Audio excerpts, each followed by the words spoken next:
والصلاة والسلام على رسول الله وعلى آله وأصحابه ومن والاه। সবাইকে স্বাগত জানাচ্ছি আমাদের আজকের এই জুমাবারের হালাকায়।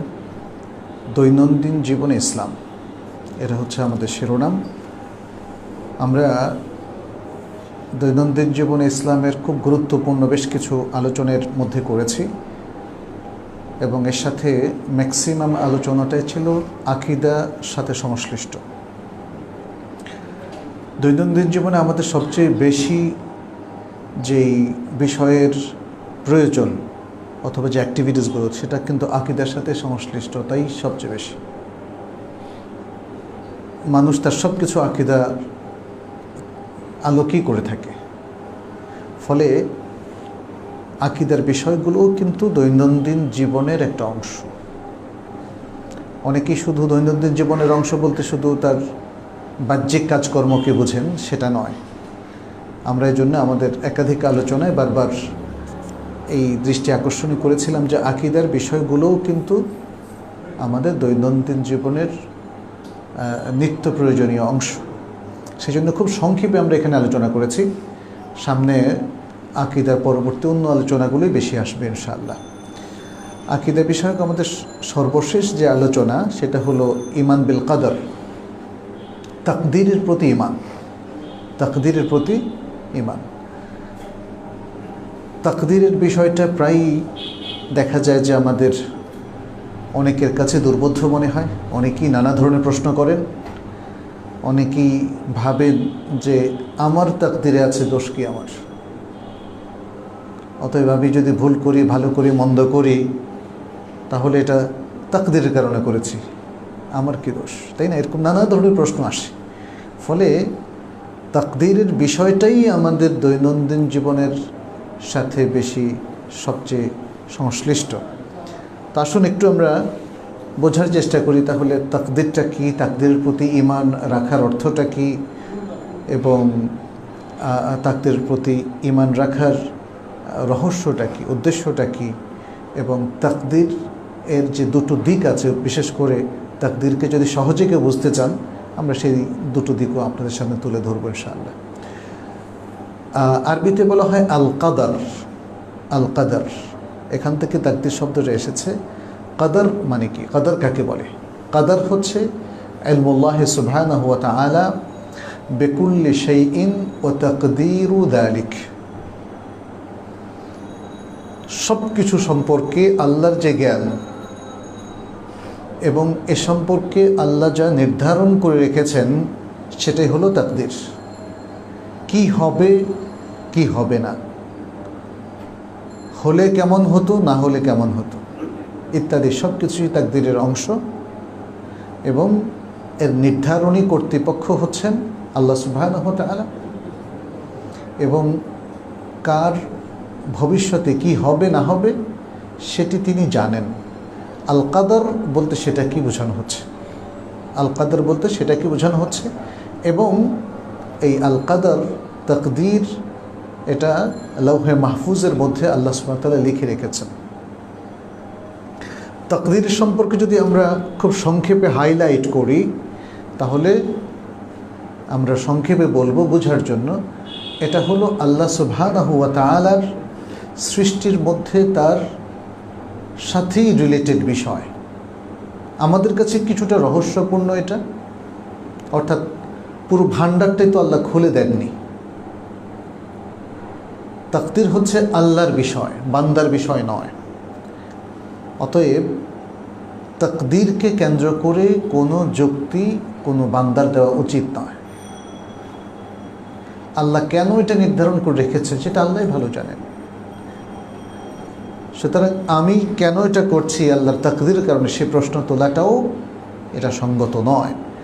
সিররুল্লাহ ফি খালকিহ, আল্লাহর সৃষ্টির মধ্যে সৃষ্টি রহস্যে ভরা এই তাকদীরের বিষয়টি।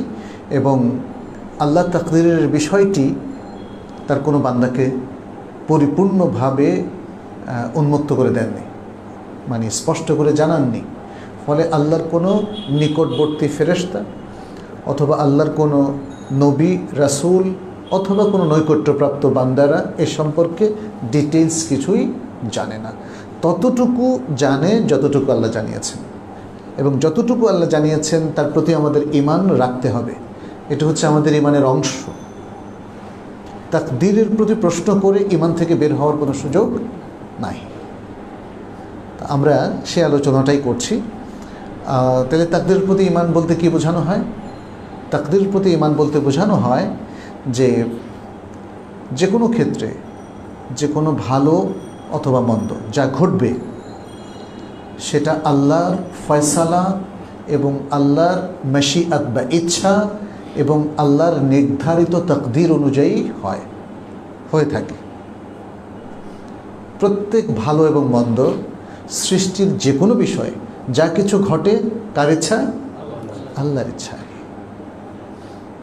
এটাই হচ্ছে আসলে এর প্রতি যে বিশ্বাস রাখা, এটাই হচ্ছে তাকদীরের প্রতি বিশ্বাস রাখা, অথবা যেটাকে বলা হয় ঈমান বিল কদর।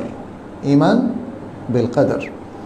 আল্লাহ সুবহানাহু ওয়া তাআলা যেমন আল কোরআনে সূরা আল কামারের 49 এবং 50 নম্বর আয়াতে বলছেন, ইন্না কুল্লা শাইইন খালাকনাহু বিকদর, নিশ্চয় সব কিছু আমরা সুনির্দিষ্ট পরিমাপে সৃষ্টি করেছি। ওয়ামা আমরুনা ইল্লা ওয়াহিদাতুন কালামহিম বিল বাসর, আর আমাদের নির্দেশ চোখের এক পলকের মতোই, অর্থাৎ চোখের পলক পড়তে না পড়তেই আল্লাহর নির্দেশ বাস্তবায়িত হয়ে যায়। তিনি যখন বলেন কুন ফায়াকুন, হয়ে যায়। তাহলে ঈমান বিল কদরের রূপরেখাটা কি? ঈমান বিল কদর আমরা কিভাবে সম্পন্ন করব? ঈমান বিল কদর, ঈমান বিল কদরের 4টা স্তর আছে। কয়টা স্তর? 4টা। এই 4টা স্তরের প্রত্যেকটা সিকোয়েন্স অনুযায়ী সাজিয়ে নিয়ে বিশ্বাস স্থাপন করতে হবে, তাহলে আপনি তাকদীরের প্রতি বিশ্বাস রাখলেন। 1 নম্বর হচ্ছে এই দৃঢ় বিশ্বাস পোষণ করা যে আল্লাহ সুবহানাহু ওয়া তাআলা মানে ইজমালিভাবে এবং বিস্তারিতভাবে জগতের সব কিছু সম্পর্কে অবহিত, অর্থাৎ জগতের ঘটমান যত কিছু রয়েছে একদম শুরু থেকে শেষ পর্যন্ত, কিয়ামতের বা তার পরবর্তীতেও পর্যন্ত যা কিছু ঘটেছে, যা কিছু ঘটছে এবং যা কিছু ঘটবে সৃষ্টির শেষ পর্যন্ত, সবটার ব্যাপারে আল্লাহর ইলম এবং জ্ঞান রয়েছে। সব কিছু আল্লাহ জানেন, ইজমালিভাবেও জানেন অর্থাৎ সংক্ষিপ্তভাবে, আবার বিস্তারিতভাবেও। প্রত্যেকটা ইভেন্ট, একটা ছোট্ট যে পাতা পড়লো অথবা একটা ছোট্ট সূচ দিয়ে আমরা ফুটো করলাম, তাই না, কাউকে হয়তো একটু কষ্ট দিলাম, এটাও আল্লাহ জানেন। অর্থাৎ সূক্ষ্মাতি সূক্ষ্ম সব কিছু আল্লাহর ইলমের মধ্যে আছে। দ্বিতীয় যে স্তর সেটি হচ্ছে আল্লাহ সুবহানাহু ওয়া তাআলা যা জানেন তা লিখে রেখেছেন কোথায়? লৌহে মাহফুজে। তাহলে তাকদীর প্রথম স্তরটা কি? আল্লাহ যে জানেন সেটি। আল্লাহ সূক্ষ্মাতি সূক্ষ্ম সব কিছু সম্পর্কে জানেন। দ্বিতীয় হচ্ছে আল্লাহ যা জানেন তা লিখে রেখেছেন কোথায়? লৌহে মাহফুজ। তৃতীয় হচ্ছে আল্লাহ যা লিখে রেখেছেন তা তিনি কার্যকর করার ইচ্ছা পোষণ করেন, তার ইচ্ছা পোষণের বাইরে কোনো কিছু হয় না। যা জানেন তা তিনি হওয়ার, যা লিখে রেখেছেন তা তিনি হওয়ার ইচ্ছা পোষণ করেন। আল্লাহ জানেন যে এটা হবে, সেই হওয়াটা লিখে রাখেন, আর সেই লিখে রাখার জিনিসগুলো তিনি হওয়ার বা সৃষ্টি করার ইচ্ছা পোষণ করেন। তাকদীরের সর্বশেষ স্তর বা চতুর্থ স্তরটা হচ্ছে যা তিনি হওয়ার ইচ্ছা পোষণ করেন তাকে তিনি বাস্তবিকভাবে সৃষ্টি করেন। তাহলে প্রথমটাকে বলা হয় আল ইলমু, কি বলা হয়? দ্বিতীয়টা হলো আল কিতাবাতু, তৃতীয়টা হলো আল মাশিআতু, চতুর্থটা হলো আল খালক। খুব সহজে মনে রাখার জন্য আল ইলমু, আল কিতাবাতু, আল মাশিআতু, আল খালক। আই ইলমুল্লাহ, কিতাবাতুল্লাহ ফিল লাওহিল মাহফুজ, মাশিআতুল্লাহ ওয়া খালকুল্লাহ। আল্লাহর জ্ঞান, দ্বিতীয়ত হচ্ছে আল্লাহর লিখে রাখা, তৃতীয়ত হচ্ছে আল্লাহর ইচ্ছা পোষণ, এবং চতুর্থ এবং শেষটা হচ্ছে সৃষ্টি করা। সৃষ্টি যা আমরা এখন দেখছি আমাদের সামনে, এগুলোর আগে আরও 3টা পর্যায়ে ছিল। আচ্ছা, এই 4টা স্তর আমরা কি বানিয়ে বললাম নাকি কোরআনে আছে? আমরা কোরআন থেকে বের করার চেষ্টা করি। প্রথম স্তর যে আল্লাহ তাআলা সব কিছু সম্পর্কে সার্বিক এবং বিস্তারিতভাবে সব কিছু জানেন, তার দলিল হচ্ছে অনেকগুলো আয়াত। তার মধ্যে একটা আয়াত এখানে পেশ করছে, সূরা আত-তালাকের 12 নম্বর আয়াত। আল্লাহুল্লাযী খালাকা সাবআ সামাওয়াতি ওয়া মিনাল আরদি মিথলাহুন্না। আল্লাহ হচ্ছেন সেই সত্তা যিনি 7 আসমান সৃষ্টি করেছেন এবং জমিন থেকে অনুরূপ পরিমাণ সৃষ্টি করেছেন, অর্থাৎ 7 জমিন। ইয়াতানাজ্জালুল আমরু বাইনাহুন্না লিতা'লামু আন্নাল্লাহা আলা কুল্লি শাইইন কাদির। আল্লাহর পক্ষ থেকে নির্দেশ এসব কিছুর মাঝে অবতীর্ণ হয় যেন তোমরা জানতে পারো, লিতা'লামু, যেন তোমরা জানতে পারো যে আন্নাল্লাহা আলা কুল্লি শাইইন কাদির, যে আল্লাহ তাআলা সব কিছুর উপর ক্ষমতাবান। ওয়া আন্নাল্লাহা কাদ আহাতা বিকুল্লি শাইইন ইলমা, আর এটা যে আল্লাহ তাআলা সব কিছু সম্পর্কে অবহিত রয়েছেন। আহাতা বেষ্টন করে আছেন ইলম দিয়ে, অর্থাৎ আল্লাহর নলেজ সব কিছুকে বেষ্টন করে আছে। তার মানে সব কিছুতেই আল্লাহর নলেজটা আছে। আল্লাহর নলেজের বাইরে, জানার বাইরে কোনো কিছু ঘটে না। তাহলে এই মহাবিশ্বের মধ্যে, এই বিশ্বজগতের মধ্যে যা কিছু আছে সব কিছু সম্পর্কেই আল্লাহ জানেন। এটা হলো প্রথম স্তর। দ্বিতীয় স্তরের দলিল কি? যেখানে আমরা বলেছি যে আল্লাহ তাআলা মাখলুকাতের সব কিছু, সৃষ্টির সব কিছু লিখে রেখেছেন। যেমন তাদের যে জাগতিক বিভিন্ন সৃষ্টি, কত প্রকার সৃষ্টি, এবং তাদের যে রিজিক, তাদের যে মৃত্যু, জন্ম, এসব কিছু আল্লাহ তাআলা লিখে রেখেছেন। কে কখন জন্ম লাভ করবে, কে কখন মারা যাবে, কতটা খাবে, কি পরিমাণ খেতে পারবে, কি পরিমাণ খেতে পারবে না, ইত্যাদি সব কিছু।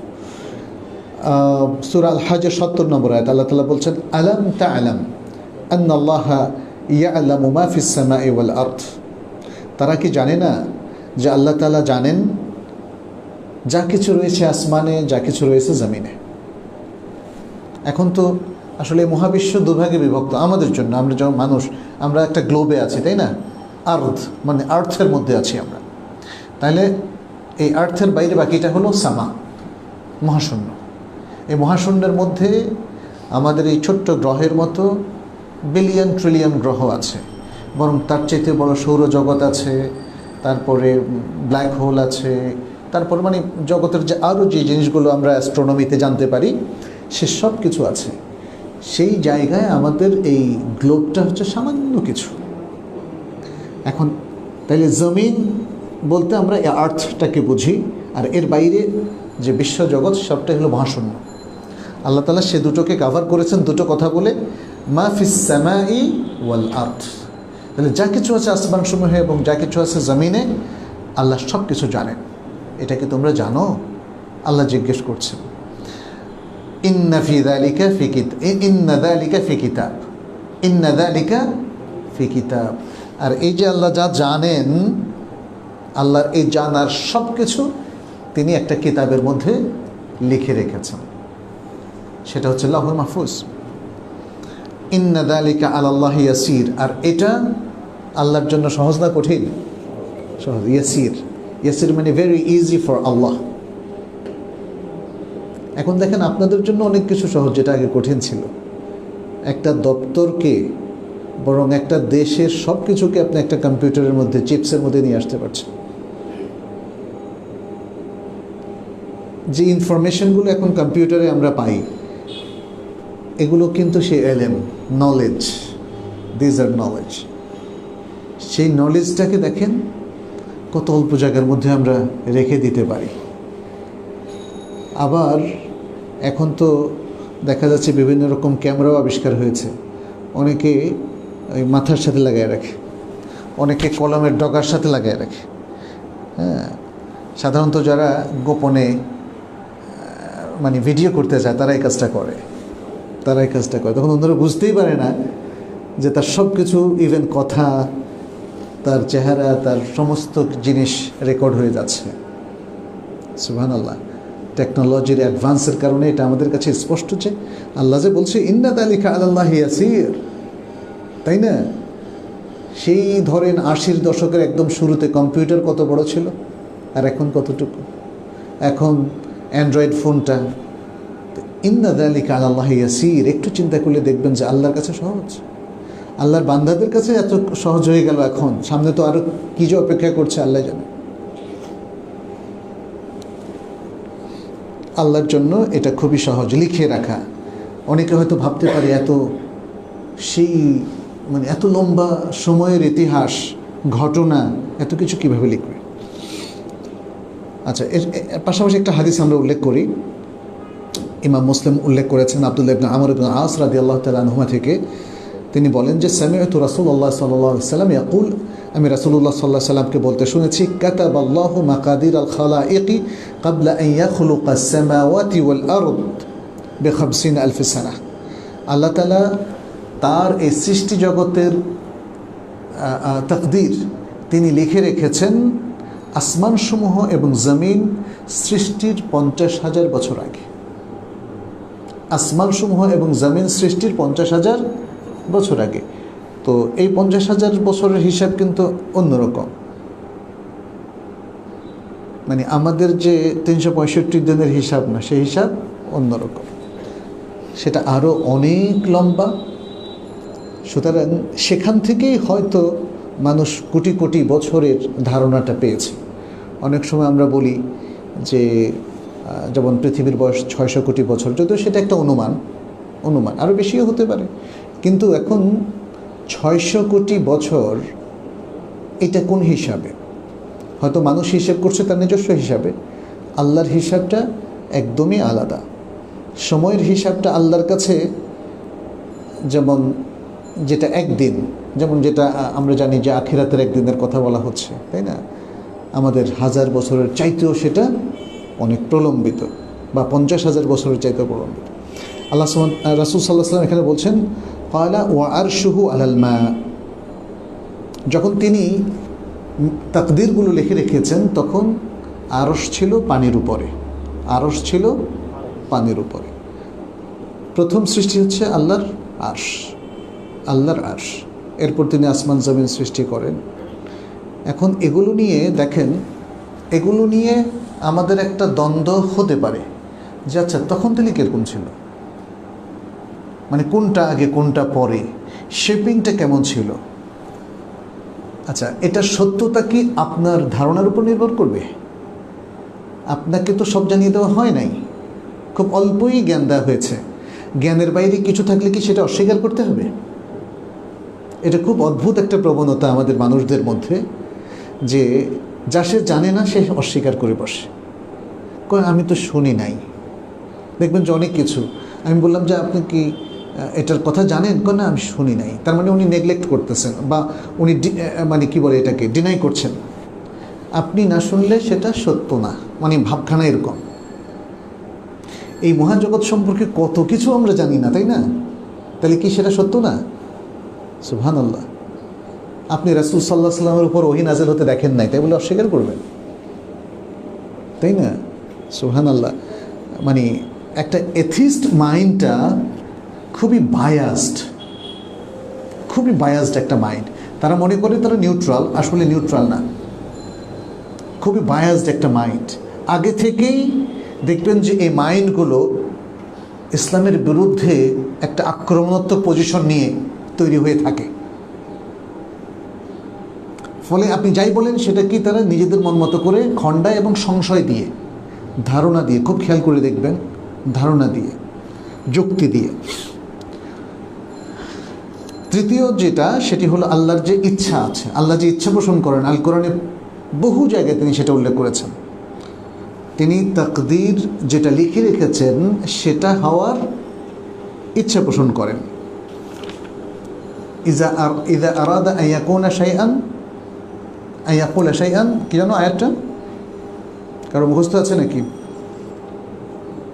কুন ফায়াকুনের যে আয়াতটা, সেখানেও যখন আল্লাহ তাআলা কোনো কিছু হওয়ার ইচ্ছা পোষণ করেন তখন বলেন কোন, তারপরে সেটা হয়ে যায়। এছাড়া আর অনেকগুলো আয়াত আছে, যেমন আল্লাহ সুবহানাহু ওয়া তাআলা বলছেন ওয়ারাব্বুকা ইয়াখলুকু মা ইয়াশা ওয়া ইয়াখতার, আর তোমার রব সৃষ্টি করেন যা তিনি চান এবং যা তিনি চুজ করেন, এখতিয়ার করেন। মা কানা লাহুমুল খিয়ারা, তাদের কোনো এখতিয়ার নাই। বান্দাদের কথা বলা হচ্ছে, মানুষের অথবা অন্য কোনো প্রাণীর, তাদের কোনো এখতিয়ার নাই। তাদের কোনো অপশান নাই, যেটা হবে কি হবে না, এই অপশান নাই। এটা একমাত্র এখতিয়ার কার আছে? আল্লাহ সুবহানাহু ওয়া তাআলা। সুবহানাল্লাহি ওয়া তাআলা আম্মা ইউশরিকুন, আল্লাহ পাক ও পবিত্র, এবং তারা যে শিরক করছে আল্লাহ তা থেকে পবিত্র। আরেকটি আয়াত সূরা ইব্রাহিমের 27 নম্বর আয়াত, আল্লাহ তাআলা বলছেন ইসাব্বিতুল্লাহুল্লাযীনা আমানু বিল কওলি সাবিতি ফিল হায়াতিদ দুনিয়া ওয়া ফিল আখিরাহ ওয়া ইউদিল্লুল্লাহু যালিমিন ওয়া ইয়াফআলুল্লাহু মা ইয়াশা। আল্লাহ তাআলা যারা ঈমান পোষণ করে তাদেরকে দুনিয়ার জীবনে দৃঢ়পদ রাখেন যখন তারা কবরে জিজ্ঞাসিত হয়। এই আয়াতের এই জায়গার ব্যাখ্যায় বলা হচ্ছে এটা হচ্ছে কবরে জিজ্ঞাসার সময়। দেখবেন যে ইন্টারভিউতে যদি যান, অনেক সময় হাঁকা বাঁকা খেয়ে যাচ্ছেন, তাই না? বলেন যে এগুলো সব জানি, আমি ভুলে গেছি। আমরা যখন যেমন অনেক সময় এমফিল স্টুডেন্ট, পিএইচডির কিংবা ইভেন মাস্টার্সের স্টুডেন্টদেরকে জিজ্ঞেস করি, বলে স্যার আমি সব জানি, সব ভুলে গেছি। সেটা সত্য হতে পারে, মিথ্যাও হতে পারে, বাট এটা ঠিক যে সে এখন খুবই টেনশানে আছে এবং সে ভেরি আনইজি ফিল করছে, ফলে সে যা জানে তাও আসলে ভুলে গিয়েছে। যখন আপনাকে আমাকে কবরে রাখা হবে, ওই সময় আমাদের এই অবস্থা হবে। কবরের ফিতনা, কবরের চাপ এবং ভয়াল দর্শন, দুজন ফেরেশতার প্রশ্ন প্রক্ষেপণ, সে অবস্থায় সঠিক জবাব দেওয়া এটা খুব কঠিন। শুধু সেই পারবে যার খুবই ভালো প্রস্তুতি আছে, খুবই ভালো প্রিপারেশন যার আছে, সে পারবে। কিন্তু সেই যত ভয় ঘেমেই যায় তবুও পারবে। ইন্টারভিউতে যেমন পারে, দেখবেন যাদের খুব ভালো প্রিপারেশন, প্র্যাকটিস আছে, দুনিয়ার জীবনে যারা ইসলামকে খুব ভালো প্র্যাকটিস করেছে তাদের সমস্যা হবে না। আল্লাহ সে কথা বলছেন ইসাব্বিতুল্লাহুল্লাযীনা আমানু বিল কওলি সাবিতি ফিল হায়াতিদ দুনিয়া। দুনিয়ার জীবনে আল্লাহ তাআলা তাদেরকে স্টিডফাস্ট রাখবেন, দৃঢ়পদ মুস্তাকিম রাখবেন, ওয়াফিল আখিরাহ, এবং আখিরাতে। এবং আখিরাতে বিচারের দিন যখন হাসরের মাঠে তাদেরকে জমায়েত করা হবে, তখনও তারা উতরে যাবে ইনশাআল্লাহ। সে কথাই আল্লাহ তাআলা এখানে বলছেন। এরপর বললেন আল্লাহ যারা জালিম তাদেরকে ভ্রষ্ট করে দেন, বিচ্যুত করে দেন, বিভ্রান্ত করে দেন। তারা আর পথ খুঁজে পাবে না, তারা কোথাও পথ খুঁজে পাবে না। দুনিয়াতেও কিন্তু তারা ভুল পথে, জুলুম করাটা ইটসেলফ একটা ভুল পথ, তাই না?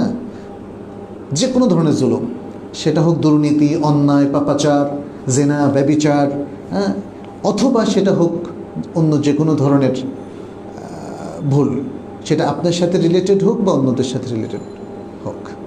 জুলুমটা সবসময় বিভ্রান্তি, জুলুমটা সবসময় নিন্দনীয়। পৃথিবীর কোনো মানুষ এটাকে অ্যাকসেপ্ট করে না। আল্লাহ সে কথাই বলছেন, জালিমদেরকে আল্লাহ বিভ্রান্ত করে দেন, ফলে সে বিভ্রান্ত হয়ে জুলুমটা করে, আর জুলুমের কারণে সেই পরিণতিটাও ভোগ করে। দুনিয়াতেও দেখবেন এরকম যে পরিণতি যারা ভোগ করছে, আর এই পরিণতিটা নিশ্চিতভাবে সে ভোগ করবে কবরে এবং আখিরাতে। এরপরে বলছেন ওয়াফআলুল্লাহু মা ইয়াশা, আর আল্লাহ যা চান তাই করেন।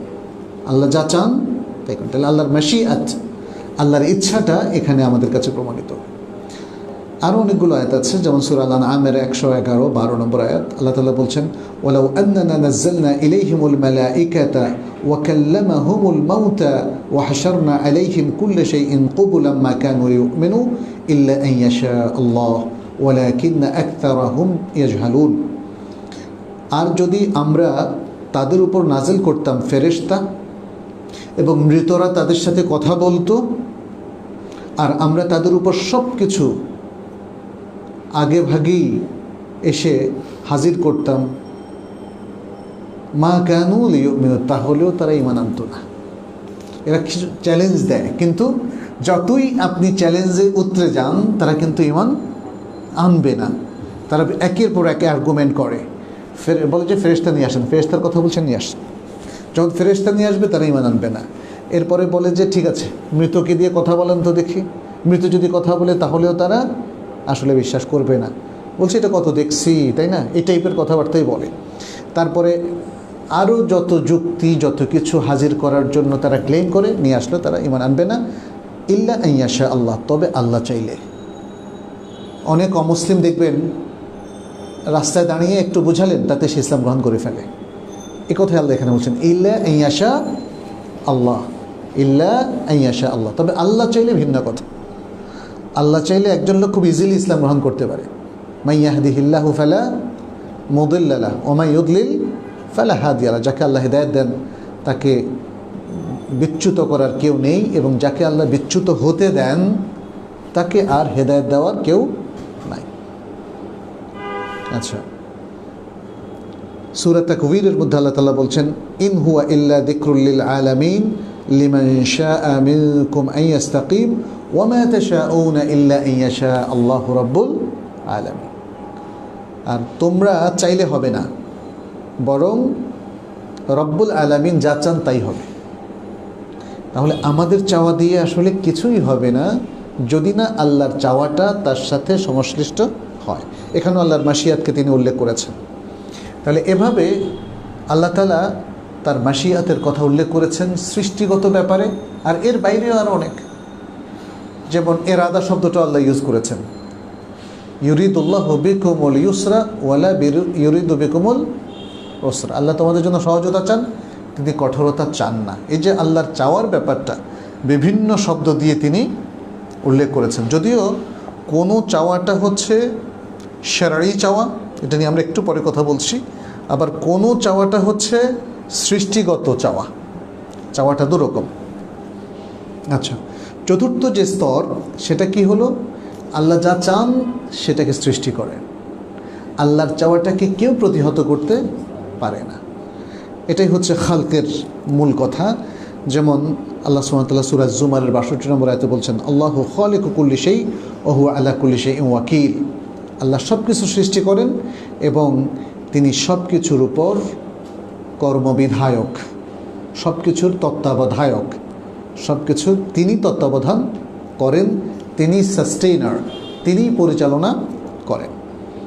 যালিকুমুল্লাহু রাব্বুকুম লা ইলাহা ইল্লা হু খালিকু কুল্লি শাইইন ফা'বুদু ওয়া হুয়া আলা কুল্লি শাইইন ওয়াকিল। সূরা আল-আনআমের ১০২ নম্বর আয়াত। তিনি তোমাদের রব, তিনি তোমাদের রব, তিনি ছাড়া সত্যিকার আর কোনো ইলাহ নেই, তিনি সব কিছুর স্রষ্টা, অতএব তোমরা তার ইবাদত করো, আর তিনি সব কিছুর উপর তত্ত্বাবধায়ক, সব কিছু তিনি দেখাশোনা করেন, সব কিছুর বিধায়ক তিনি। আচ্ছা, এখানে আল্লাহ তাআলা এখানে আর্গুমেন্ট করছেন তোমরা তার ইবাদত করো, কারণ তিনি সব সৃষ্টি করেছেন। তাহলে স্রষ্টা একমাত্র কে? আল্লাহ। আল্লাহ তিনি যা ইচ্ছা পোষণ করেন তা সৃষ্টি করেই ছাড়েন, তাকে প্রতিহত করার কেউ নেই। সূরা আল কামারের ৪৯-৫০ নম্বর আয়াতে আল্লাহ তাআলা বলেছেন, একটু আগে আমরা আয়াতটি বলেছি, ইন্না কুল্লা শাইইন খালাকনাহু বিকদর ওয়া মা আমরুনা ইল্লা ওয়াহিদাতুন কালামহিল বাসার। এবং আরেকটি আয়াত সূরা আস-সাফফাত ৯৬ নম্বর আয়াত, ওয়াল্লাহু খালাকাকুম ওয়া মা তা'মালুন, ওয়াল্লাহু খালাকাকুম ওয়া মা তা'মালুন। এটা খুব গুরুত্বপূর্ণ একটা আয়াত, কিন্তু ছোট্ট আয়াত, মনে রাখবেন। আস-সাফফাতের ৯৬ নম্বর আয়াত। আল্লাহ তোমাদেরকে সৃষ্টি করেছেন এবং তোমরা যা কিছু করছো সেটাকেও সৃষ্টি করেছেন। তাহলে আল্লাহ বান্দাকে সৃষ্টি করেন অথবা প্রাণীকে সৃষ্টি করেন, প্রাণীর যে অ্যাকশানগুলো আছে, আমল কাজ, এসব কিছুকে কে সৃষ্টি করেন? আল্লাহ। এখানে একদল বাতিল ফিরকার বিশ্বাস হলো আল্লাহ মানুষকে বা প্রাণীকে সৃষ্টি করে ছেড়ে দেন, প্রাণী নিজের কাজ নিজে তৈরি করে, সে নিজের কাজ নিজে ক্রিয়েট করে। কিন্তু এই আয়াতে আল্লাহ স্পষ্ট করে দিয়েছেন যে না, বান্দার কাজও কে সৃষ্টি করেন? আল্লাহ। আপনি তো কত প্ল্যান করেছেন, তাই না? কয়টা প্ল্যান বাস্তবায়ন হয়েছে? যদি আপনি কাজ সৃষ্টি করতেই পারতেন তাহলে তো কোনোটাই ব্যর্থ হওয়ার কথা ছিল না। আসলে আপনার কাজ কিছু আল্লাহ তাআলা ইচ্ছা পোষণ করেন, সেগুলো হতে দেন, আর কিছু আল্লাহ তাআলা বলেন যে না, একে দিয়ে কাজ করানো বা একে এ কাজ করতে দেব না, হতেও দেব না, এ কাজ সৃষ্টিই হতে দেব না, তখন আপনি শত চেষ্টা করলেও ব্যর্থ হন। অতএব বোঝা গেল যে সব কিছু আল্লাহ সৃষ্টি করেন। তাহলে আল্লাহ যে এই যে সৃষ্টি করছেন, তারপরে ইচ্ছা পোষণ করেন, সৃষ্টি করেন, এর পেছনে রহস্যটা কি, কেন করেন? এর পেছনে অনেক মাসালেহ রয়েছে, মাসলাহাত, এর পেছনে অনেক উইজডম রয়েছে। আল্লাহ কোনো উইজডম বা কোনো প্রজ্ঞার বাইরে কোনো কাজ করেন না। আমাদের তরফ থেকে যেটা আমরা উপলব্ধি করি বা কোরআন হাদিসের আলোকে যে ইনফরমেশন আমাদেরকে দেওয়া হয়েছে তার ভিত্তিতে, সেটা হচ্ছে এরকম যে আল্লাহ তাআলা যত সকল যেমন অত্যন্ত কল্যাণকর কাজ, যেগুলো আমাদের দৃষ্টিতে কল্যাণকর, সেগুলোর দ্বারা বোঝা যাচ্ছে যে আল্লাহ এটা দিয়ে তাদের প্রতি দয়া করছেন, তাদেরকে সম্মাননা দিচ্ছেন, তাই না? যখন আপনি যা চান তা পান, যখন আপনার জাগতিক উন্নয়ন হয়, আপনার সন্তান, ধন দৌলত, বা আপনি যদি পুরুষ হন ভালো স্ত্রী পেলেন, আপনি মহিলা হলে ভালো স্বামী পেলেন, এই যে ভালো ভালো জিনিসগুলো পেলেন, তখন আপনি বলেন আল্লাহ তুমি কত রহিম, তুমি কত দয়ালু, আমাকে কত কিছু দিচ্ছ, তুমি কত প্রাচুর্য দিচ্ছ। তাহলে আল্লাহর দেয়া এই এহসান এবং কল্যাণকর জিনিসগুলো তার দয়ার প্রমাণ, তার দয়ার প্রমাণ। আচ্ছা, কখনো কখনো আমরা দেখি যে কেউ একজন একটু আধটু ভুল করলো, কিন্তু ধরা খেলো মারাত্মক, ধরা খেলো মারাত্মক, তাই না? তা এই যে আল্লাহ যে কোনো ভুল কাজের জন্য দুনিয়াতেও ধরা দিলেন, পাকড়াও করলেন, এর দ্বারা বোঝা গেল যে আল্লাহ আসলে ওই ব্যক্তি, সংশ্লিষ্ট ব্যক্তির প্রতি অসন্তুষ্ট, এবং এই কারণে তিনি তাকে পাকড়াও করলেন। আল্লাহ পাকড়াও করেন খুশি হয়ে নয়, কি হয়ে? অসন্তুষ্ট হয়ে। খুশি হলে তো তিনি পুরস্কৃত করবেন। তাহলে যখন বান্দা কোনো খারাপ কাজ করে, তখন আল্লাহ তাকে পাকড়াও করেন, হয় দুনিয়ায় নয় আখিরাতে। দুনিয়াতেও তিনি অনেক পাকড়াও করে থাকেন। আচ্ছা, আল্লাহ যখন কারোর প্রতি সম্মান প্রদর্শন করেন, আল্লাহর পক্ষ থেকে যেমন অনেক সুন্দর সালামুন আলা ইলিয়াসিন, যেমন আল্লাহর কোনো কোনো বান্দা রাসূলদেরকে কিংবা বেহেশতবাসীদেরকে আল্লাহর পক্ষ থেকে যে অভিবাদন জানানো হচ্ছে, এগুলোর দ্বারা কি বোঝা যায়? আল্লাহ তাদেরকে ভালোবাসেন, আল্লাহ তাদেরকে মহাব্বত করেন ইত্যাদি। আল্লাহ যখন কাউকে অপমানিত করেন, তখন বোঝা যাচ্ছে যে আল্লাহ তাদেরকে ঘৃণা করেন। আল্লাহ যখন কাউকে শাস্তি দিয়ে বা নানা রকম ভাবে তাকে দুনিয়া আখিরাতে অপমানিত করেন, কারণ দেখা যাচ্ছে যে যারা আল্লাহর সীমারেখা লঙ্ঘন করে, আল্লাহ বলছেন দুনিয়াতেও তাদের অপমানের ব্যবস্থা আছে, আর আখিরাতে তো আরও কঠিন ব্যবস্থা রয়েছে। এটা দ্বারা প্রমাণিত হয় আল্লাহ তাদের প্রতি রাগান্বিত, ক্রোধান্বিত। এটা আল্লাহর বগদ, এটা আল্লাহর গজব, এগুলোর প্রমাণ। তাহলে বোঝা গেল যে প্রত্যেকটা কাজের সাথেই এক একটা কনসিকুয়েন্স জড়িত আছে, এবং আল্লাহ যে যা কিছু করেন, বিশেষ করে তার বান্দা যারা মোকাল্লাফ, যারা শরঈ দায়িত্বপ্রাপ্ত মানুষ, তাদের সাথে রিলেটেড যে কাজগুলো আল্লাহ তাআলা করেন, তার প্রত্যেকটা কাজের এক একটা কনসিকুয়েন্স আছে, এবং সেটাই আল্লাহ তাআলা তুলে ধরেছেন সূরা আল ইমরানের 26 নম্বর আয়াতে। বলেছেন কুলিল্লাহুম্মা মালিকাল মুলকি তুতিল মুলকা মান তাশা, বলো হে আল্লাহ তুমি রাজত্বের মালিক, তুমি রাজত্ব দিয়ে থাকো যাকে ইচ্ছা, ওয়া তানজিউল মুলকা মিম্মান তাশা, যার থেকে ইচ্ছা আবার সেটাকে রাজত্বকে তুমি ছিনিয়ে নাও, ক্ষমতা ছিনিয়ে নাও। ওয়া তুইজ্জু মান তাশা, আর তুমি যাকে চাও তাকে ইজ্জত প্রদান করো, শক্তি প্রদান করো। ওয়া তুযিল্লু মান তাশা, এবং যাকে চাও তুমি তাকে অপমানিত করো। বিয়াদিকাল খাইর, সমস্ত কল্যাণ তোমারই হাতে, তোমারই করায়ত্ত। ইন্নাকা আলা কুল্লি শাইইন কাদির, নিশ্চয়ই তুমি সব কিছুর উপর ক্ষমতাবান। আচ্ছা, এখন তাকদীর বোঝার জন্য যদি আমরা ঠিক ওইভাবে না বোঝার চেষ্টা করি যেভাবে আল্লাহ সুবহানাহু ওয়া তাআলা নিজে উপস্থাপন করেছেন, এবং আমাদের বিজ্ঞ ওলামায়ে কেরাম এটাকে ইস্তেনতাজ করেছেন, কোরআন হাদিস থেকে বের করে নিয়ে আসছেন, ওইভাবে না বুঝলে কিন্তু তাকদীর নিয়ে আমাদের সমস্যা থাকবে।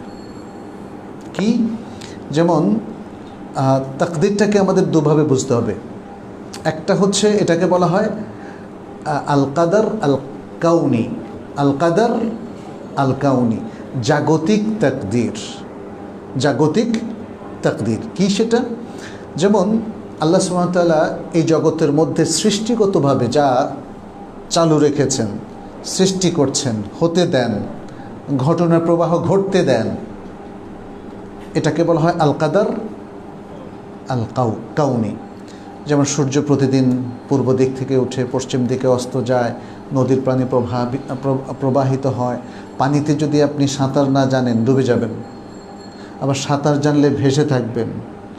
এই যে কেউ উপরের থেকে পড়ে ব্যথা পাবে, হ্যাঁ, হাড় ভেঙে যাবে ইত্যাদি, এই যে ঘটনা প্রবাহ যে ঘটছে, এগুলোকে বলা হয় আল উমুর আল কাউনিয়া, জাগতিক বিষয়।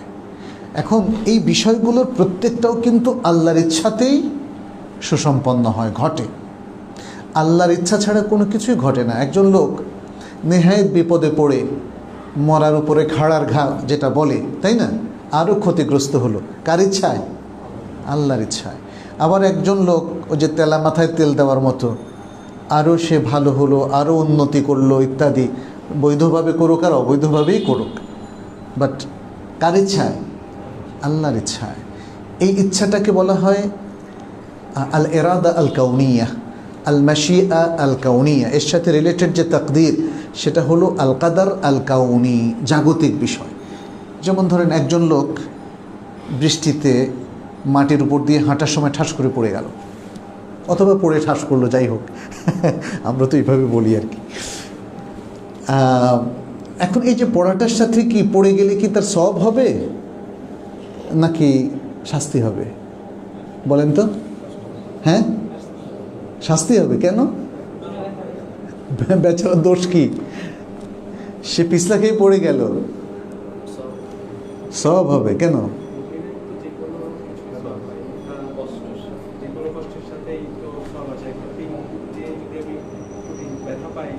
না, কিন্তু কিন্তু চলতে গিয়ে পড়ে গেল, এটা কি সওয়াবের কাজ? তাহলে তো আমরা তাহলে প্রতিদিন পড়ে যাব। হ্যাঁ, জি না, কিন্তু আমার মনে হয় আপনারা ঠিক বুঝতে পারছেন না যে আমরা কি ইন্ডিকেট করতে যাচ্ছি। আসলে আল কাদার আল কাউনি লা ইয়াতাআল্লাকু বিথাওয়াবিন ওয়ালা বিইকাবিন। এই যে জাগতিক যে অনেকগুলো কাজ আছে, এই কাজটা কোনো সওয়াবের সাথে এবং কোনো শাস্তি বা ইকাবের সাথে সম্পর্কিত না। বুঝতে পেরেছেন? যেমন ধরেন হঠাৎ বৃষ্টি এলো, আপনি ভিজে গেলেন, সওয়াব হবে নাকি আযাব হবে? কিছুই হবে না। সওয়াব এবং আযাব এটা দ্বিতীয় ইরাদার সাথে রিলেটেড, সেটা আমরা একটু পরে বলছি। হ্যাঁ, একজন লোক এসে অন্যায়ভাবে যদি আপনাকে আঘাত করে, আপনি ব্যথা পাবেন না? ব্যথা পাবেন, ব্যথা পাবেন। এখন সে জুলুম করলো, সে কারণে আপনি সওয়াব পাবেন, ওটা ভিন্ন প্রসঙ্গ। বাট এই যে মানে আপনি যেমন খুব ভালো মানুষ, ইবাদত গুজার, তাহাজ্জুদ গুজার, কিন্তু যদি ছাদ থেকে লাফদান, পড়বেন কি পড়বেন না? নাকি আল্লাহ বলবে যে না, এই বেচারা যেহেতু তাহাজ্জুদ গুজার, একে ভাষায় রাখতে হবে? এটাই হচ্ছে আল কাদার আল কাউনি। বুঝতে পারছেন? অর্থাৎ যেটা ঘটার ঘটবেই সবার ক্ষেত্রে, যেটা ঘটার ঘটবেই, এই বিষয়গুলোর সাথে মূলত কোনো সওয়াব এবং কোনো ইকাব সংশ্লিষ্ট না। আরেকটা হলো আল কাদার আশ শারঈ, আল ইরাদা আশ শারঈয়া, আল মাশিআ আশ শারঈয়া। অর্থাৎ আল্লাহর একটা ইচ্ছা, যে ইচ্ছাটা তিনি পোষণ করেন একটা শারঈ বিধিমালা হিসাবে, তিনি নিয়ম করে দিয়েছেন, যেমন ঈমান আনতে হবে, তাহলে সওয়াব, তাহলে পুরস্কার। কুফরি করা যাবে না, তাহলে কি জাহান্নাম, আগুন, শাস্তি ইত্যাদি। এই যে একটা বিধিমালা তিনি প্রয়োগ করেছেন, দিয়েছেন। এখন আমাদের সওয়াব এবং আমাদের শাস্তি, এ দুটো রিলেটেড হবে এই ইচ্ছার সাথে। তাহলে আল্লাহ চাচ্ছেন কি আমরা ইমানদার হই, তাই না? আল্লাহ চাচ্ছেন পৃথিবীর সব মানুষ ইমানদার হোক, কারণ তিনি যদি নাই চান তাহলে নির্দেশ দিলেন কেন? কিন্তু এই চাওয়াটা জাগতিক চাওয়া নয়, এই চাওয়াটা হচ্ছে শারঈ চাওয়া। এটা একটু সূক্ষ্ম জিনিস আছে, বুঝতে হবে। এই চাওয়াটা হলো জাগতিক চাওয়া। আমরা যেমন অনেক সময় বাসার মধ্যে একটা নিয়ম জারি করে দিই যে ভালো পড়াশোনা করবে ছেলেমেয়েরা, তাদেরকে ভালো ভালো খাওয়ানো হবে, অমুক জায়গায় বেড়াতে নেওয়া যাওয়া হবে, ইত্যাদি ইত্যাদি। তাহলে এই যে আমি জিনিসটাকে পুরস্কার আর তিরস্কারের সাথে রিলেট করলাম না, আর যে কথা শুনবে না তাকে পিটুনি। কিন্তু এর বাইরেও তো অনেক কিছু হয়। একটা প্লেট হঠাৎ করে হাত লেগে পড়ে গেল, দোষ কি আমার না প্লেটের? তাই না? এগুলো হচ্ছে জাগতিক বিষয়, হঠাৎ ঘটে যায়, যেটা ইচ্ছার বিরুদ্ধে, আমাদের ইচ্ছার বিরুদ্ধে, কিন্তু আল্লাহ তাআলার ইচ্ছার বিরুদ্ধে না। আল্লাহ তাআলার জাগতিক একটা সিস্টেম তিনি চালু করে দিয়েছেন। দুটো সিস্টেম আছে আল্লাহর। একটা হলো জাগতিক সিস্টেম চালু করে দিয়েছেন, যেটা ঘটবেই, এই সিস্টেমে এটা ঘটবে। যেমন সূর্য প্রতিদিন পূর্ব দিক থেকে উঠবেই, আপনার পছন্দ হোক আর নাই হোক। আপনি হয়তো বলবেন এটা উত্তর দিক থেকে উঠলে ভালো হতো, মানে, কিন্তু এটা আল্লাহ সিস্টেম করে দিয়েছেন। এই যে মধ্যাকর্ষণ শক্তি, এটা আল্লাহর সিস্টেমের পার্ট। সূর্যের আলোতে অনেক ধরনের উপাদান আছে, তাই না? এবং সূর্যের আলোটা গরম, আপনি চাইলে সেটা ঠান্ডা হবে না। যত ইবাদত করেন, 1000 বছর ইবাদত করে যদি বলেন যে আল্লাহ আমার ইবাদতের বদলতে সূর্যকে একটু ঠান্ডা করে দাও, হবে? হবে না, বিকজ আপনি ভুলভাবে ইবাদতটা করছেন। আল্লাহ তার সিস্টেমের মধ্যে কোনো পরিবর্তন করেন না। আল্লাহ তার সিস্টেমের মধ্যে কোনো পরিবর্তন করেন না। ফলে আল্লাহর ইচ্ছাটা, জাগতিক ইচ্ছাটা আমাদেরকে বুঝতে হবে। কেউ একজন যেমন ছুরি মারলো, একজনকে স্ট্যাব করলো, তাহলে তার পেটে ঢুকবে না ওটা? নাকি সে মুসল্লি হলে আর ঢুকবে না সেটা? এই জায়গাটা আল্লাহ সবার, ভালো মন্দ সবার জন্য একই রকম সিস্টেম করে দিয়েছেন আল্লাহ।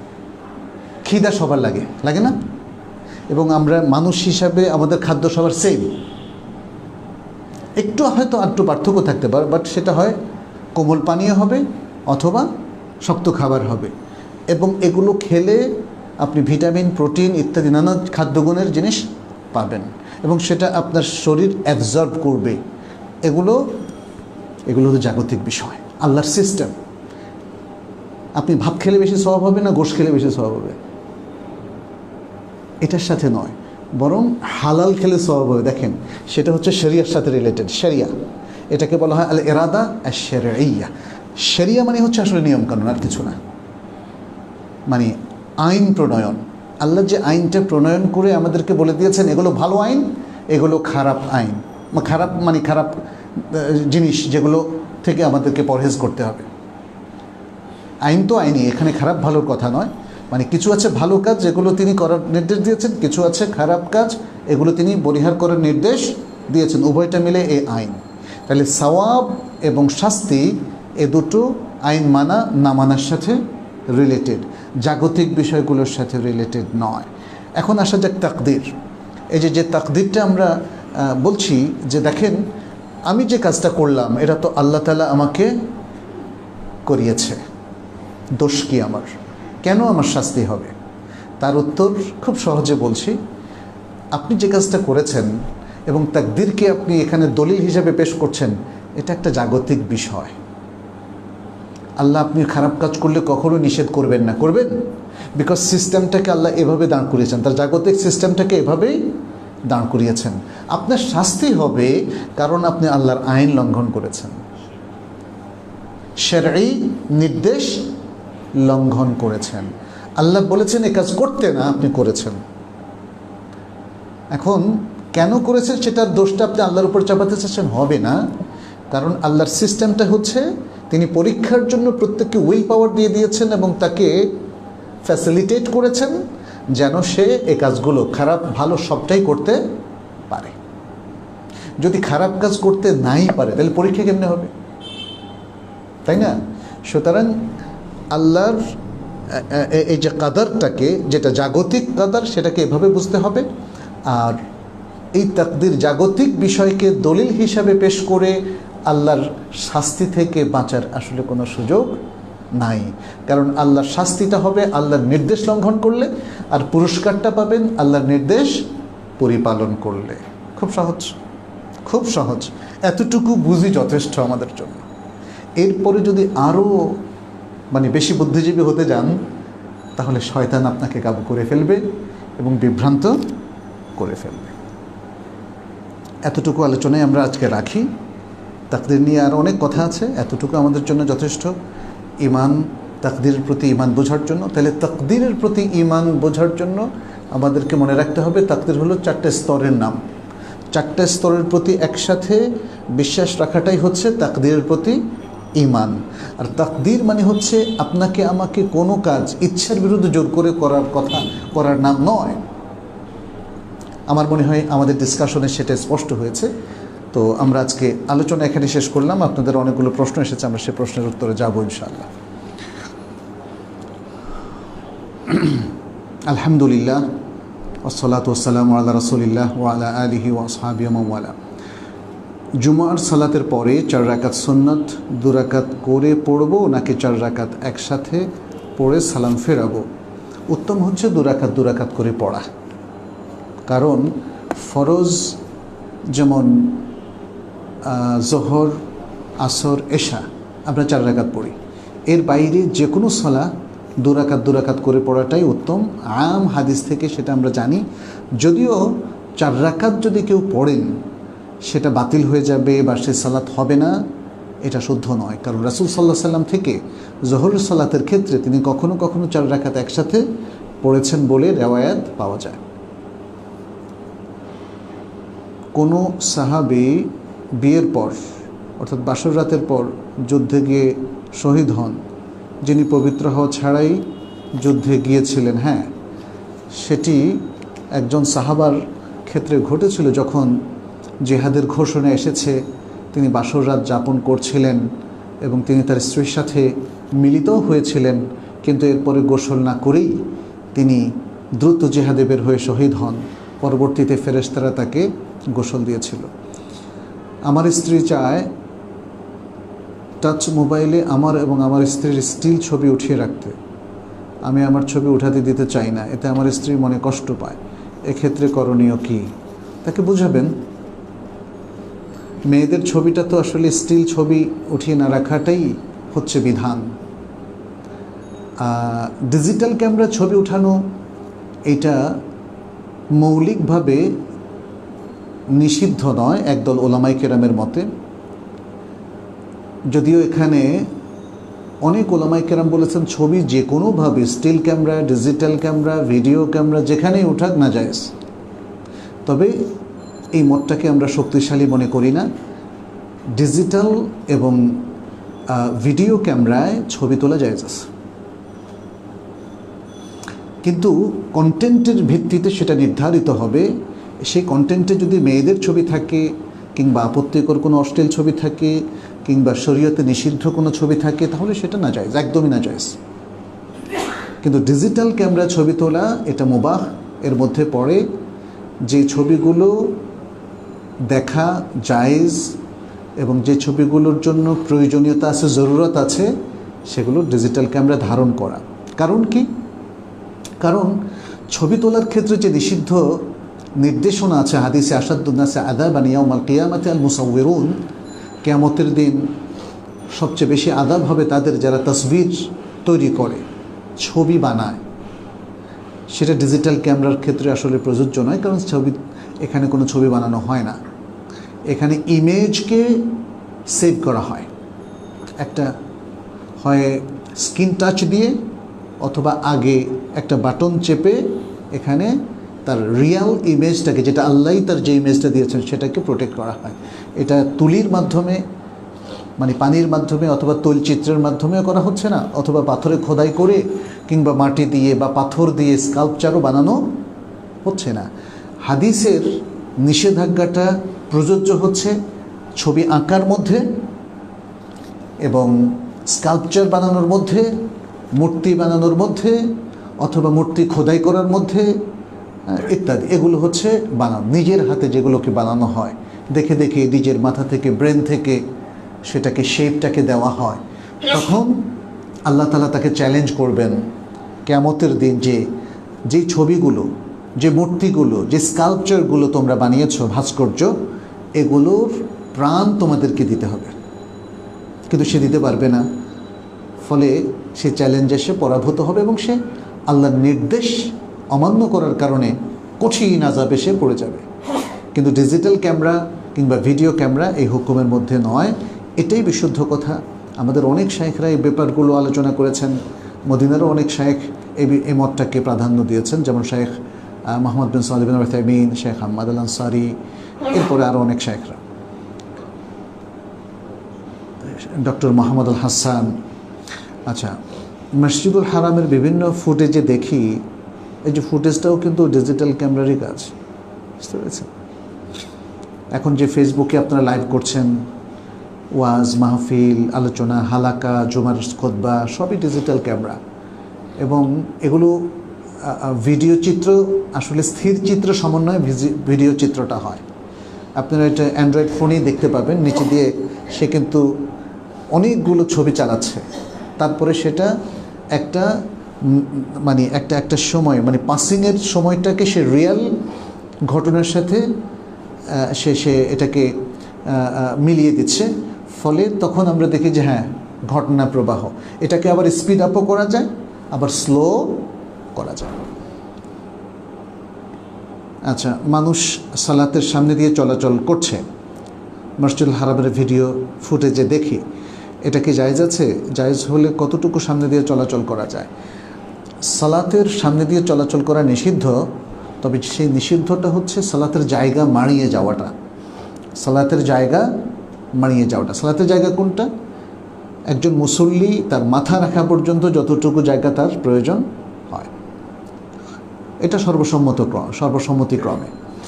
আর এরপরের জায়গা দিয়ে যাওয়া যাবে কিনা সেটা একটা মুখতালাফি মাসালা, যেখানে উলামায়ে কেরামের ইখতিলাফ আছে। বিশুদ্ধ মত হলো যাওয়া যাবে, তার যতটুকু জায়গা প্রয়োজন তারপর দিয়ে যাওয়া, এটা শরীয়তে জায়েজ আছে। এটা সেই মতের উপর ভিত্তি করে যেখানে বলা হচ্ছে সুতরাটা হচ্ছে সুন্নাহ, সুতরাটা হলো সুন্নাহ। যারা বলেন সুতরাটা ওয়াজিব, তারা এই জন্যই ওয়াজিব বলেন যে সুতরা না থাকলে সামনে দিয়ে যেতে পারবে না, সেটা ইভেন আরও সামনে দিয়ে হলেও হোক। আর বিশুদ্ধ মত অনুযায়ী আমাদের উলামায়ে কেরাম, আমাদের শায়েখদের অনেকেই একাধিক হাদিসের খোলাসা কথা তারা উল্লেখ করেছেন যে আসলে কোনো হাদিস দ্বারা যদি ওয়াজিব বোঝা যায়, তাহলে অন্য অনেক হাদিস দ্বারা বোঝা যাচ্ছে সেটা মুস্তাহাব বা সুন্নাহ। অতএব আমরা বলবো যে সব হাদিসগুলোর সম্মেলনে সূত্রটা হলো সুন্নাহ, সূত্র রাখাটা সুন্নাহ। সেই সূত্র কেউ যদি না রাখেন তাহলে সে গুনাহগার হবে না, এবং তার সামনে দিয়ে সূত্রার সামনে দিয়ে হলে সহজে যাওয়া যেতে পারে। আর যদি সূত্র না থাকে তাহলে সে নামাজের বা সালাতের জায়গাটা না মাড়িয়ে এর বাইরে দিয়ে সে যেতে পারবে। আর যদি ইমাম থাকেন, যেমন ইমামতি করছেন, তাইলে ইমামের সূত্রটাই সমস্ত মুসল্লিদের সূত্র হয়ে যাবে। এবং যদি অন্য কোনো মুসল্লির কোনো সফের মাঝখান দিয়ে তাকে হেঁটে যেতে হয় শত শত মুসল্লির সামনে দিয়ে, তাহলে নির্দ্বিধায় সে যেতে পারবে। এতে শরীয়তের কোনো নিষেধাজ্ঞা আসলে নাই। এটা আমাদের দেশে অনেকেই জানে না, ফলে তারা মুসল্লিও মনে করে সেও ইমামের মতোই।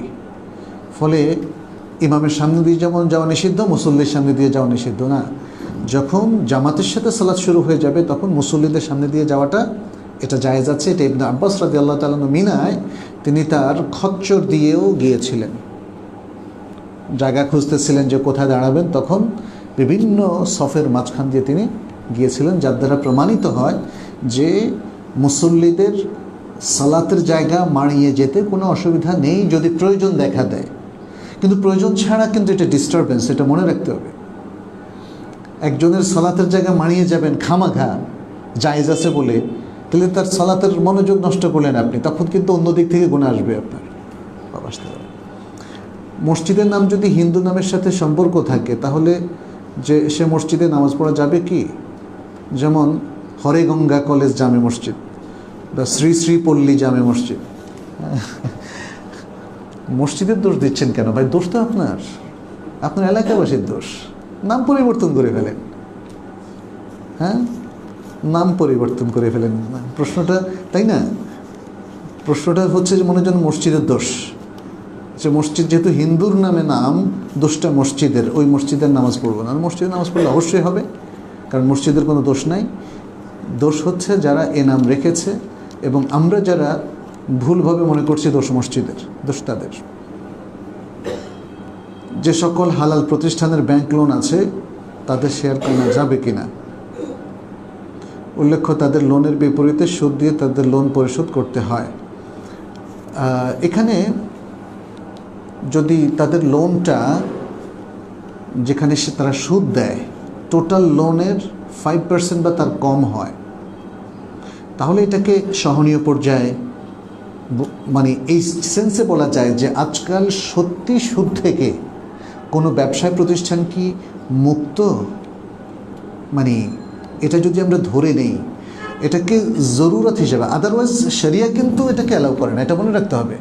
শরিয়া 1 পয়সা সুদ দেওয়া এবং নেওয়া এটাকে অ্যালাউ করে না, কিন্তু সিস্টেমটা এখন মুসলিম দেশগুলোতে এমনভাবে ডিজাইন করা হয়েছে, অথবা আমাদের অমুসলিম বন্ধুরা আমাদেরকে এমনভাবে আষ্ট্রপৃষ্ঠে সুদ জড়িয়ে দিয়েছে, বুঝছেন না, আরও অনেক কিছু জড়িয়ে দিয়েছে তারা আমাদের অনেক কিছু জড়িয়ে দিয়েছে। আমাদের শিক্ষায় বেশ কিছু উল্টাপাল্টা জিনিস ঢুকিয়ে দিয়েছে, আমাদের মাথায় উল্টাপাল্টা জিনিস ঢুকিয়ে দিয়েছে, আমাদের আখলাকে উল্টাপাল্টা জিনিস ঢুকিয়ে দিয়েছে, আমাদের মেয়েদের গায়ে উল্টাপাল্টা পোশাক ঢুকিয়ে দিয়েছে, তাই না? আমাদের প্রচার মাধ্যমে আজে বাজে নাটক তৈরি করে দিয়েছে, এবং এর জন্য তারা আবার পুরস্কৃত করে। দেখবেন যে সেই আমেরিকাতে, ইউরোপে, ফ্রান্সে, ভারতে, পৃথিবীর বিভিন্ন দেশে ফিল্ম ফেস্টিভ্যাল হয়, পুরস্কৃত করে করে করে করে করে বাস সেই পুরস্কারের লোভে অথবা কৃষ্টি কালচারের মধ্যে পড়ে তারা এভাবে তৈরি হয়ে গেছে। এখন সুদটাও এরকম, আমাদের অর্থনীতিটাকেও তারা তাদের মতো করেই সাজিয়ে দিয়েছে। ফলে যদি দেখা যায় যে আপনি অ্যাভেলেবল এমন কোম্পানি পাচ্ছেন, অথবা এমন সব কোম্পানির সাথে বা ব্যবসায়িক প্রতিষ্ঠানের সাথে কাজ করতে পারছেন যারা 100% সুদমুক্ত, তাহলে কিন্তু আপনার যেখানে সামান্য সুদ আছে সেখানেও যাওয়া যাবে না। কি আপনাকে এই পজিশনগুলোতে যাওয়ার যদি আপনি অনুমতি চান, তাহলে দেখতে হবে যে সবচেয়ে কম শরিয়া ভায়োলেশন কারা করছে। সেখানে যদি আপনার নিরুপায় হয়ে যেতে হয় তখন আপনি যাবেন। আদারওয়াইজ নিয়ম হচ্ছে যারা সুদ থেকে ইনকাম করে, এটা যদি 5%-এর বেশি হয়ে যায়, সুদ থেকে যারা ইনকাম করার কথা বলছে, আপনি অবশ্য বলেছেন সুদ দেয়, সুদ থেকে যদি ইনকাম করে 5%-এর বেশি হয় তাহলে এটা সুদী প্রতিষ্ঠান হিসেবে গণ্য হবে এবং সেখানে যাওয়া যাবে না। আর যদি 5%-এর কম হয় তাহলে তার জন্য আরেকটা শর্ত, সেটা হচ্ছে সে সুদের রেভিনিউগুলো আলাদা করে ফেলতে হবে এবং এটা কোনো ডিভিডেন্ড এবং প্রফিটে অ্যাড করতে পারবে না। বাকি থাকলেও যদি সে সুদ দেয়, এই প্রতিষ্ঠান যদি সুদ দেয়, দেখতে হবে সুদ দেওয়ার ক্রাইটেরিয়াটা কিভাবে এসেছে। প্রতিষ্ঠানটার সব লোনে কি সুদে নেওয়া?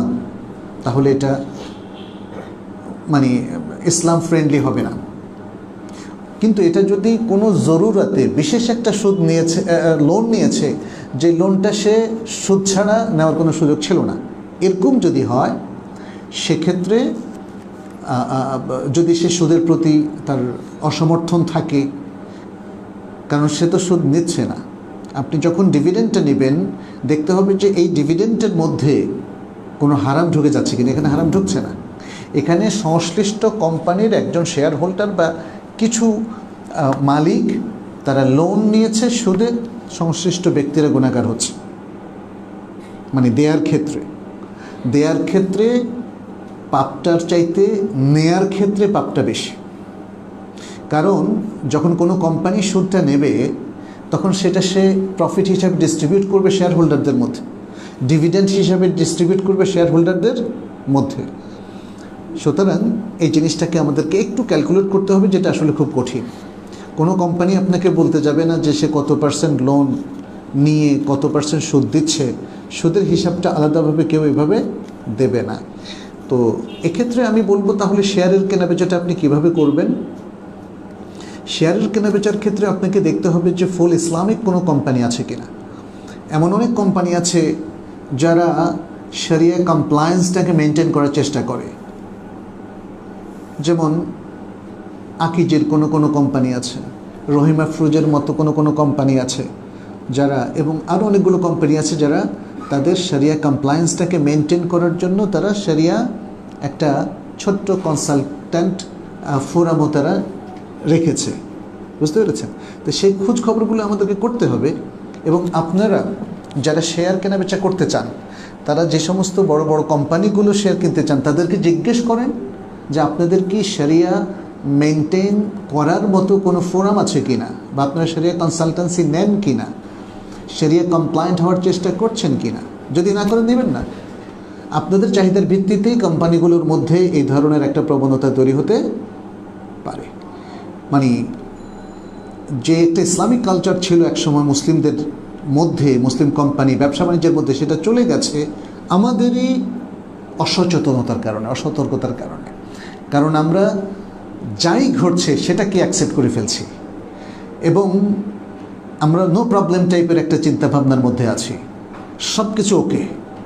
এইভাবে আমরা মামলাতের মধ্যে থাকার কারণে আমাদের কোয়ারিজ, আমরা যদি দেখি যে শরিয়া কমপ্লায়েন্ট না তাহলে কিনবো না, এই জিনিসগুলো যদি হতো তাহলে দেখতেন যে অন্তত পক্ষে 50% কোম্পানি বা 30% কোম্পানি তারা শরিয়া কমপ্লায়েন্ট শেয়ার বাজারে ছাড়ত। এরপরেও শরিয়া কমপ্লায়েন্ট কিছু আছে, যেটা আমরা দেখি যে ঢাকা স্টক এক্সচেঞ্জ তারা প্রায় 400-রও কিছু বেশি স্টকের মধ্যে কিছু স্টককে তারা শরিয়া কমপ্লায়েন্ট হিসাবে চিহ্নিত করেছে একটা শরিয়া আন্তর্জাতিক বা ইন্টারন্যাশনাল শরিয়া কনসালটেন্সি ফার্মের মাধ্যমে। কিন্তু এগুলো টাইম টু টাইম স্ক্রুটিনি করা হচ্ছে কিনা, বাছাই করা হচ্ছে কিনা, সেটা একটা দেখার বিষয়। যারা আপনারা শরিয়া কমপ্লায়েন্ট শেয়ার কিনতে চান তারা সেই লিস্টটা থেকে আরেকবার নিজেরা স্ক্রুটিনি করে তারপর কিনতে পারেন। এটা হচ্ছে আপনাদের জন্য সাজেশন। এখানে আপনি যে প্রশ্নটা করেছেন, এই প্রশ্নের আলোকে একটা কিছু বাছাই করা আপনার জন্য কঠিন, কিন্তু প্রাথমিকভাবে বাছাই করা যে শরিয়া কমপ্লায়েন্ট শেয়ার স্টকগুলো আছে, সেই স্টকগুলো থেকে আপনি আরেক বাছাই দিলে মোটামুটি কিছু হয়তো পেতে পারেন। 50,000 বছর পূর্বে সব লিখেছেন, এতে কি বোঝা যায় আর নতুন কোনো কিছু সৃষ্টি করবেন না? আল্লাহ তাআলা তাকদীর যা নির্ধারণ করেছেন, যার বিষয়ে সে তাকদীর পরিবর্তন হবে না। কিন্তু আল্লাহ যখন কোনো কিছু ইচ্ছা করেন, বলেন হও, অমনি হয়ে যায়। এটা দ্বারা বোঝা গেল প্রতিনিয়ত নতুন সৃষ্টি হচ্ছে, প্রতিনিয়ত নতুন সৃষ্টি হচ্ছে। আল্লাহ যখন ইচ্ছা কথা বলেন, আল্লাহ যখন ইচ্ছা নির্দেশ জারি করেন, নতুন কোনো কিছু হচ্ছে না বা নতুন কোনো ইচ্ছা আল্লাহ পোষণ করছেন না এমন কোনো দলিল নেই। কিন্তু আল্লাহ সৃষ্টির বিষয়, যতগুলো সৃষ্টি হবে সেটা আল্লাহ জানেন, সেটা আল্লাহ লিখে রেখেছেন, সেটাও সত্যি, সেটাও সত্যি। তাহলে এখানে দুটো জিনিস, এক হলো আল্লাহর মোকাদ্দার সব জিনিস ঠিক আছে, এতে কোনো পরিবর্তন হবে না, এটাই হচ্ছে মূল কথা। আর দ্বিতীয় হচ্ছে আল্লাহ যা ইচ্ছা তাই করতে পারেন, সেটা কোরআনের বহু আয়াত দ্বারা এসেছে। এখন এই ধরনের টেকনিক্যাল দ্বন্দ্ব তৈরি করা এবং আপাত দৃষ্টিতে মানে ধরেন প্যাচে ফেলে একটা নতুন কনসেপ্ট তৈরি করা, এটা কিন্তু ঠিক হবে না। আমাদেরকে পিওর শরঈ কনসেপ্টের মধ্যেই থাকতে হবে এবং খুব টেকনিক্যাল কোনো প্রবলেম এখান থেকে বের করা এটা উচিত হবে না। এটা করে আমাদের প্রাচীন যে মুসলিমদের বিভিন্ন গ্রুপ তারা বিভ্রান্ত হয়েছে, যেমন মুতাকাল্লিমুন, যেমন মুতাজিলা, এরকম বিভিন্ন গ্রুপ আছে, আপনারা জানেন অনেকগুলো গ্রুপ আছে। এই গ্রুপগুলো টেকনিক্যাল জিনিস, মানে যখন তারা দর্শনশাস্ত্র পড়লো, যখন তারা তর্কশাস্ত্র পড়লো, দেখা যাচ্ছে যে সে আলোকে তাদের এরকম একটা প্রশ্ন আসে, ওরকম একটা প্রশ্ন আসে, এই প্রশ্নগুলোর উত্তর খোঁজো।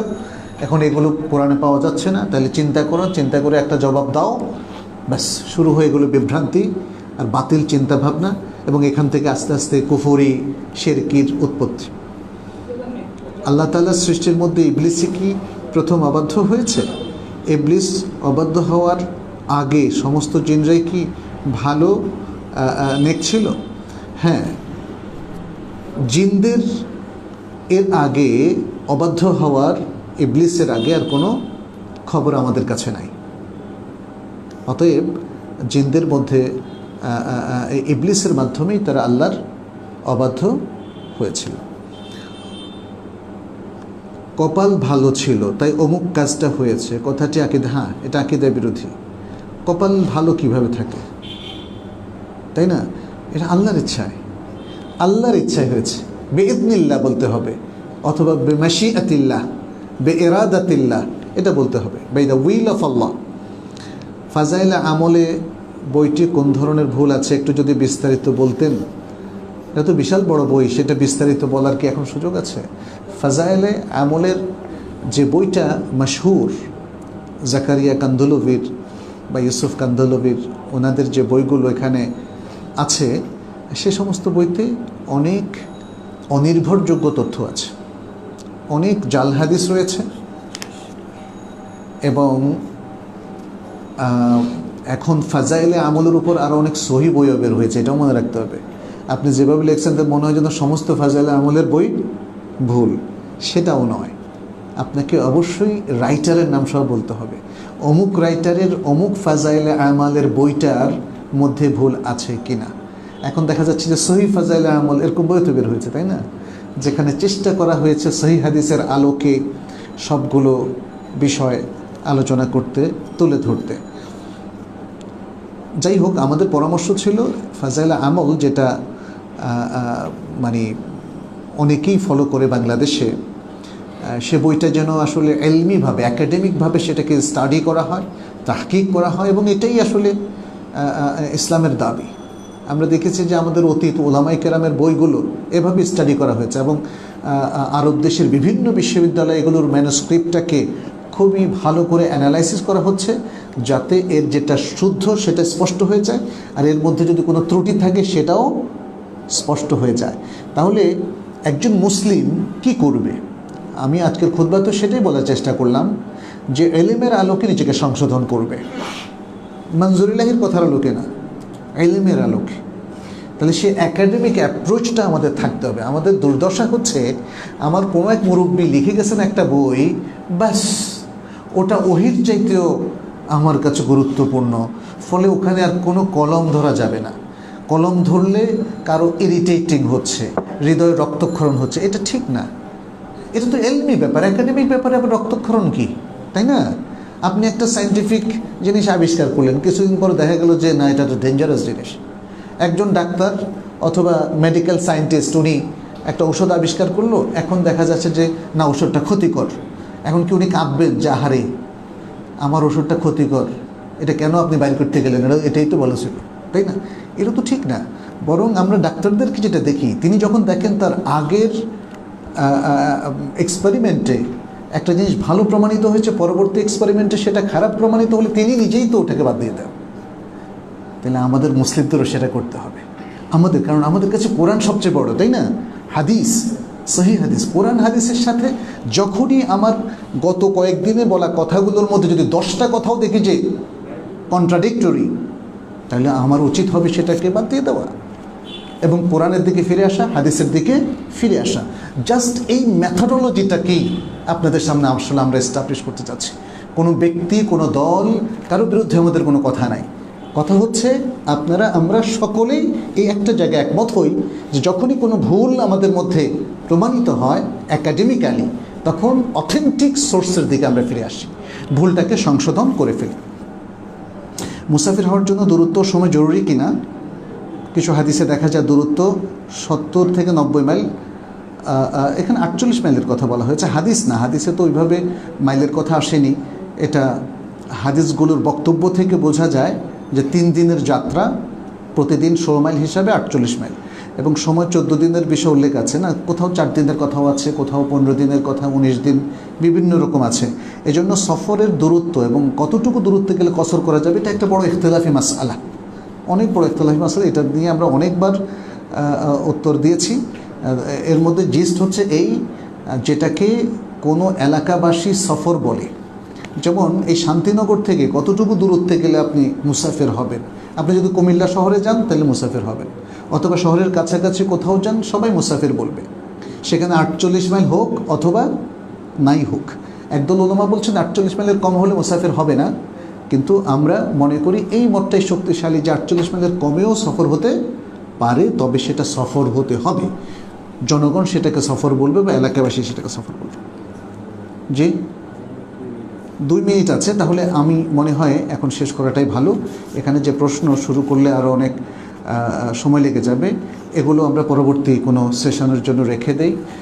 বারাকাল্লাহু ফিকুম, আপনাদের সবাইকে অনেক অনেক শুকরিয়া যারা আজকে আমাদের এই হালাকায় ছিলেন। আল্লাহর কাছে দোয়া করি আমরা যে কথাগুলো বলেছি তার মধ্যে যে হকগুলো আছে আমরা যেন সেগুলো মেনে নিতে পারি, এবং আমাদের কোনো ভুল হয়ে থাকলে আল্লাহ যেন সেই ভুলগুলো আমাদেরকে সংশোধন করে দেন। আল্লাহ যেন আমাদের প্রচেষ্টাকে কবুল করেন, আমাদের আমলকে কবুল করেন। হাদা ওয়া সাল্লাল্লাহু ওয়া সাল্লামা আলা নবিয়িনা মুহাম্মদ ওয়া আলা আলিহি ওয়া আসহাবিহি আজমাইন।